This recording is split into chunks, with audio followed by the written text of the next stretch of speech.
ہمارے نبی کی تو یہ شان تھی کہ انسانوں کو نہیں بلکہ جانوروں اور درختوں کو بھی آپ سے محبت تھی۔ جب بھی آپ گزرتے تو اکثر درخت اور پتھر آپ کو سلام کرتے اور یہ آواز آتی السلام علیک یا رسول اللہ۔ اسی طرح سے ایک ہرنی کے پاس سے آپ کا گزر ہوا جو بندھی ہوئی تھی، تو وہ آپ سے شکایت کرنے لگی اور عرض کرتی تھی کہ یا رسول اللہ، آپ کے ایک صحابی نے مجھے باندھ دیا ہے، وہ مجھے چھوڑ دے کہ میرا بچہ بھوکا ہے اور میں جنگل میں جا کے اس کو دودھ پلا دوں۔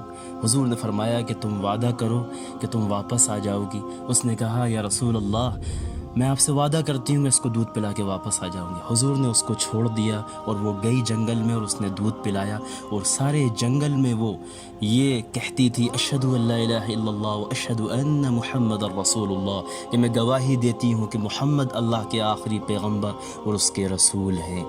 اسی طرح سے ایک جانور نے، غالباً اونٹ نے آپ سے شکایت کی کہ یا رسول اللہ، میرا مالک مجھ پہ بہت ظلم کرتا ہے، مجھ سے بہت ظلم کرتا ہے۔ حضور نے اس کے مالک کو بلایا اور اس کو سمجھایا اور اس کو ڈانٹا کہ اللہ کی مخلوق ہے، ان کے ساتھ ظلم مت کرو۔